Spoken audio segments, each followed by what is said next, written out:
Sufficient yelling? Sufficient yelling for today. Good. We have Simone Benoit, who jumps in after that hit, grabs White Cloud and kind of, gave him the business a little bit. I thought Benoit was back to being the Benoit of last year for them last night. That sort of play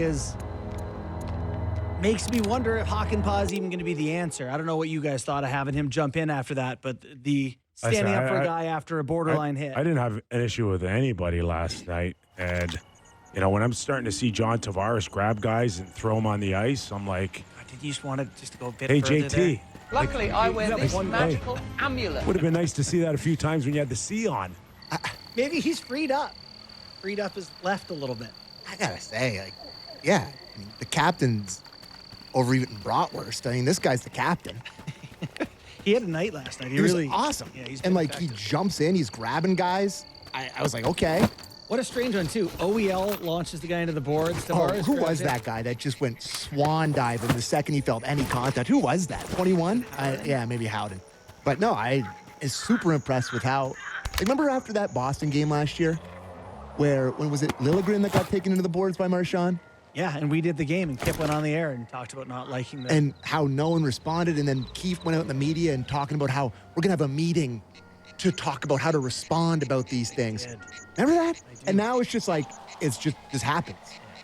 And what is that? Is that I don't know, is the coach? I don't know if it's that. And when it's all said and done, outside of anything that happened, that in itself is probably the thing that stood out most, is that the game got a lot more physical, a lot more emotional after the Knies, and the Leafs were very comfortable playing in that environment. It's a big boy game. Right? It's a lot of physicality. Before we go to break, let's listen to clip 7. Berube talking about the team toughness without Ryan Reeves. I know Rebo's not in, and Max isn't in, but guys, they didn't shy away from it. I thought that we initiated early with the physicality, and they're a physical team too. They're a big team, but we didn't shy away from it. No, they did not. Okay, catch your breath time, Sammy. Yeah. God, I'm getting... Still love us? Still love us? Oh, my God. We still friends? I'm just taking a beating. Will we golf?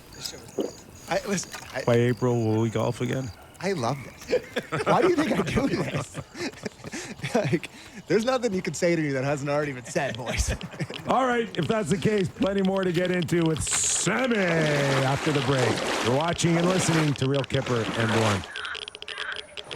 Welcome back in to our Leaf Edition hour of Real Kipper and Born show. Sammy. Got in. What a contentious week on the show. Out with bad air. In with good air. Out with bad air, Sammy. I'm good, bud. I love it. What are your buds doing? Oh, I just try not to look at the text. Somebody sent me a tweet. I don't know who it is. Put your diaper on, bud, with a big clap. Oh my gosh! Somebody sent me like rule .76 on head contact, and I'm like, is that minor hockey? Is that where you apply it? Listen, I saw it. I saw it, and I was gonna bring it. I was gonna I need this back today, and it's not. It's not NHL. It's not the NHL, pal. I'm sorry. Not the right one. Not. It's Rule 48. We all know that. We've seen it 1,000 times. Well, I shouldn't say that. Not anymore. Not anymore. Outside of Trouba, how many guys? See, the one thing I can tell you, and you've been at a very high level too, those hits are really hard. They're hard to make, and they've got to be timed incredibly well. There's only a certain amount of time and space that you have to pull them off. And if you're wrong, you can get hurt just as bad, or even worse, you can be embarrassed beyond belief. Once you commit to one of those and someone suddenly shifts spots, you're like, you're cooked. So they aren't happening very often. No comment. Let's, how about a very big story from the game last night, Joseph Wool. Yes. Where Sammy was wrong again. Tough week. Right? I love it. That's great. But Wool, I mean, what did he make, 30 saves last night, give or take? Yeah, he's up. I can probably find that stat immediately. Second career shutout. 31 saves. It's second career shutout. So let's get, what clip is it off of Joseph Wall? Yeah, he was excellent. Like, I mean, the second period, they made a pretty good push there, and they had control of the play quite a bit in our zone. I thought we were a little, you know, pushed back at that time, but he came up big for us. And that's big, you know. It's keeps you in the game, and then our third period was excellent. Yeah. So Wool now goes to a 922 save percentage. You know, Stolar's at a 927. Boys, going into this year, did you think you'd have, you know, 2 top 10 goalies in the NHL by save percentage? Zero chance. Zero. These two tendies. I thought maybe 1, right? I thought Joe Wall would probably be in that range. They made the $11 million contract commitment to him. You think that they think he's a pretty good goalie, despite his injury history. But still, I was a bit surprised. But yeah, this now, you look at it, is a real advantage for the first time probably in the Matthews era.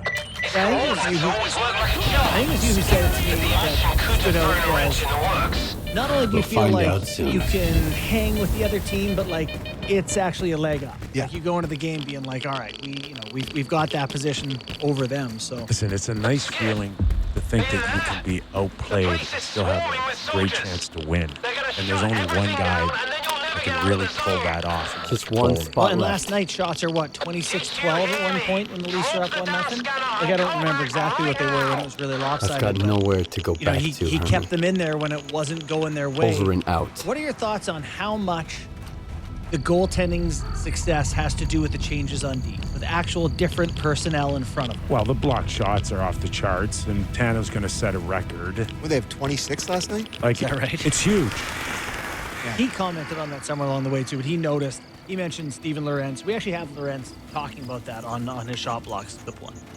Yeah, 3 times. Yeah, 2 in the same shift. But yeah, I was channeling my inner Timmy Brent there with a few blocks. But yeah, no, it definitely didn't feel too good. But it's always worth it when you know, when the guys come through and you have a big 3-0 win, a shutout for Wooler. So it was just a good team effort all around.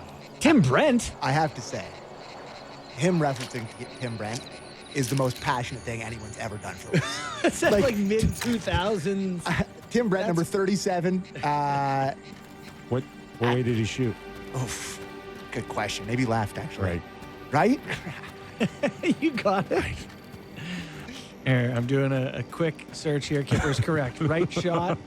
He's my age. I means he's remember 40. nothing about him, but I remember he shot right. But there was one particular play that he was referencing, and this is stuff I remember, but I think it was against Carolina, and it was a 5-on-3, and Tim Brent was the only guy out there, the only forward, and he was like flying around like a goalie, and he must have blocked 5 shots on one shift. So Tim Brent played. I can't believe He's not in Gregory Campbell.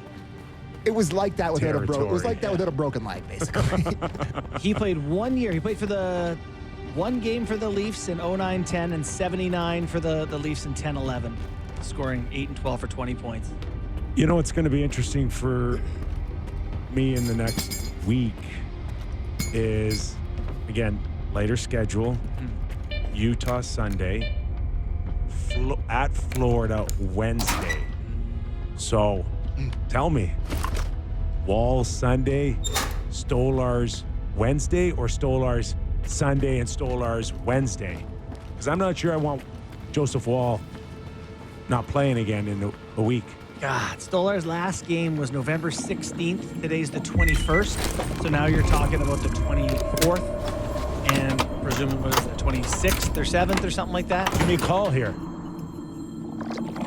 I want Stolar's back in the net. He needs to get back in. So he's playing on Sunday.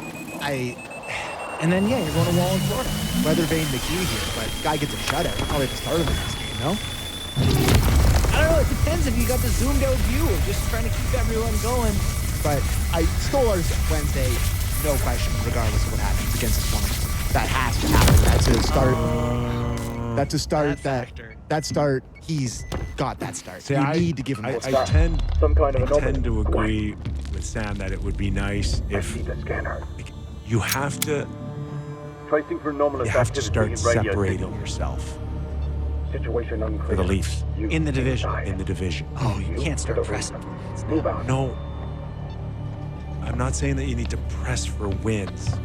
But what I'm saying is that if you want to win the division, start with beating the team that you think you need to beat. Ah, prioritize the Wednesday. Okay, I'm in.